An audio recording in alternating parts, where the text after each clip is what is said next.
சொல்லியிருக்கின்றார், உங்களை உரிமைகளை மீட்டு தர ஐயா அவர்கள் சொல்லியிருக்கின்றார்கள். உங்கள் உரிமைகளை மீட்டெடுக்க வருகை தந்திருக்கின்றார் தங்கர் பச்சான் அவர்களும் இந்த அன்புமணி ராமதாஸ் அவர்களும் சேர்ந்து நிச்சயமாக உங்களுக்கு பாடுபடுவோம்.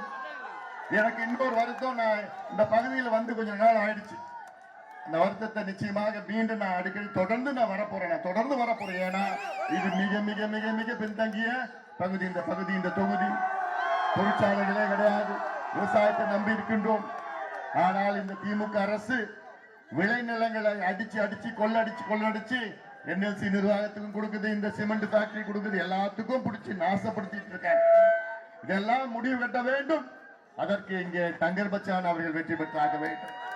தங்கர் பச்சான் அவர்கள் அவர் நினைச்சிருந்தான்னா எவ்வளவு பணம் சம்பாதிச்சிருக்கலாம், எவ்வளவு சினிமா பார்த்திருக்கீங்களா? ஆனா நான் அவர் சினிமா பத்தி நான் பேச வரல. இல்ல அழகி பத்தியோ அல்லது பள்ளிக்கூடம் பத்தியோ களவாடிய பொருள் பத்தி எல்லாம் பேச வரல. நான் எனக்கு அவர் படம் ரொம்ப எல்லா படமும் பிடிக்கும்.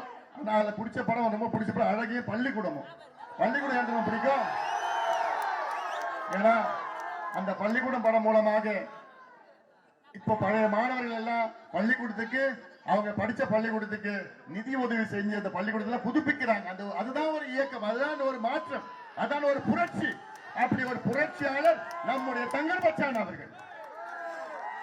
அவர் ஒரு விவசாயி அடிப்படையில் இன்னைக்கு காலையில கூட விவசாயம் பண்ணிட்டு தண்ணி பாசி தான் வந்து இங்க ஓட்டு கேட்டுட்டு இருக்காரு காலையில இருந்து. ஆனா மத்த 2 வேட்பாளர்கள் விவசாயத்துக்கு சம்பந்தம் இருக்கா? அவங்க எல்லாம் பணத்தை நம்பி இருக்கிறாங்க. ஆனா நம்ம யாரை நம்பி இருக்கிறோம்? உங்களை நம்பி இருக்கிறோம். உன் தம்பிகளை, என் தங்கைகளை, என் சகோதரிகள், தாய்மார்கள், நம்முடைய உழைப்பை நம்பி இருக்கிறோம். தமிழ்நாடு முழுவதும் மிகப்பெரிய ஒரு மாற்றம் வந்து கொண்டிருக்கிறது. ஏன்னா தமிழ்நாடு முழுவதும் இந்த 2 கட்சியும் வேண்டாம். இந்த 2 கட்சியும் அரசியல் செய்யல. இந்த பதவி வைத்து இவர்கள் எல்லாம் வணிகம் வியாபாரம் செய்து கொண்டிருக்கின்றார்கள்.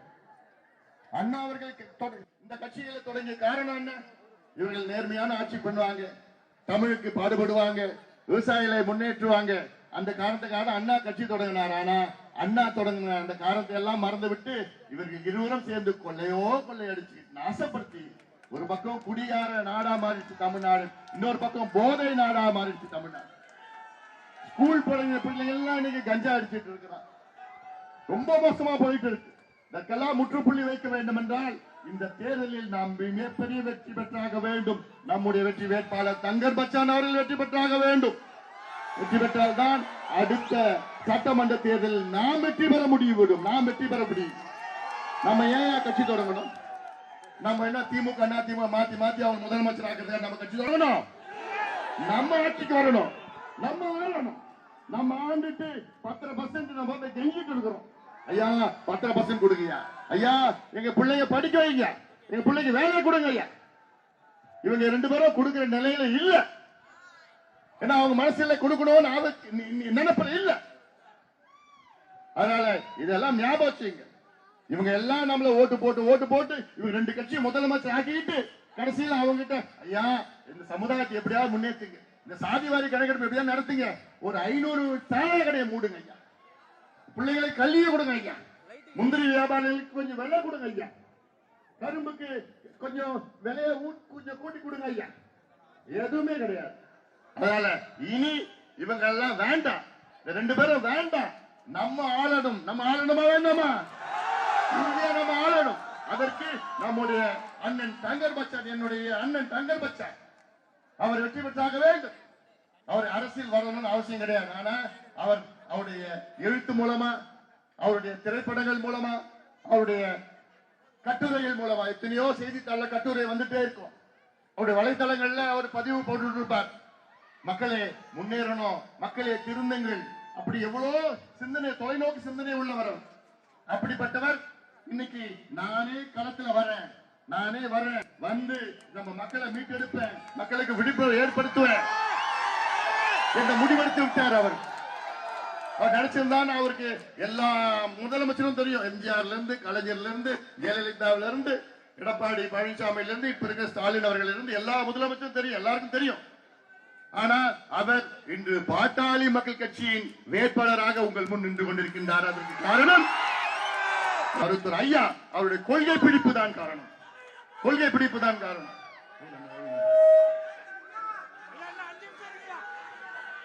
இன்னும் நிறைய நேரம் இருக்கு.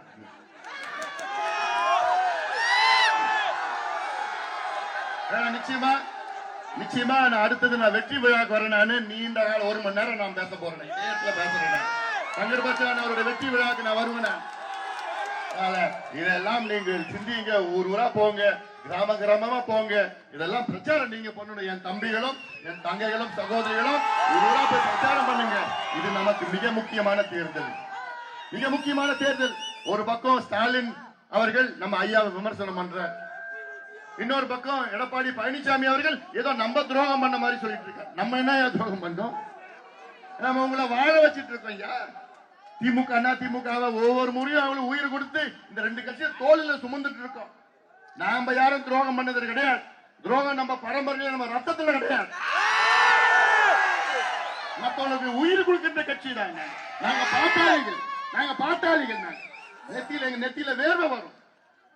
மற்றவங்களுக்கு உழைச்சு நாங்க தியாகம் பண்ணிட்டு இருக்கோம். ஆனா நீங்க என்ன பண்ணிருக்கீங்க? ஒவ்வொரு முறையும் எங்களுக்கு துரோகம் பண்ணி எதுக்கு நாங்க கேட்டோம்? உங்களை என்ன கேட்டோங்க? நாங்க இந்த சமுதாயம் வாழணும், இந்த அடித்தள மக்கள் முன்னேறணும், இந்த மக்களுக்கு கல்வி கிடைக்கணும், வேலை வாய்ப்பு கிடைக்கணும். அதுக்குதான் உங்ககிட்ட நாங்க கேட்டோம். இதுதான் உங்ககிட்ட கூட்டணியே வந்தோம். ஆனா நீங்க என்ன பண்ணீங்க?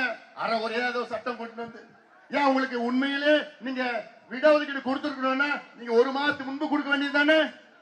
தேர்தல் அன்னைக்கு 4 மணிக்கு தேர்தல் அறிவிச்சுட்டாங்க. அறிவிக்கிறது நேரம் எல்லாம் தெரியும். 12 மணிக்கு நேரம் வந்து இவ்வளவுதான் சீட்டு கொடுப்போம் உங்களுக்கு, நீங்க ஒத்துக்கிட்டீங்கன்னா நாங்க 1 மணிக்கு சட்டம் கொண்டு வருவோம். இவர் வந்து நம்ம கொடுக்கிறாரா, மனசார கொடுக்கிறாரா? இப்ப பேசுற என்னமோ நம்ம கூட்டணி போனோமா, அங்க போனோமா. நாங்க எங்கேயும் போல. எடப்பாடி பழனிசாமி அவர்களே, நீங்க தான் போனீங்க. நாங்க இதுலதான் இருக்கிறோம், நீங்க தான் வெளியே இருக்கிறீங்க. இங்க இருக்கிற தொகுதியில் இருக்கிற அதிமுக உடைய நிர்வாகிகள், அதிமுக வாக்காளருக்கு ஒரு அன்பான ஒரு வேண்டுகோள், உங்க வாக்க வீணடிக்காதீங்க. ஏன்னா இந்த தேர்தலில் உங்க வாக்குகளை வீணாக்காதீங்க. ஏன்னா இது தேசிய தேர்தல், பிரதமர் தேர்தல்.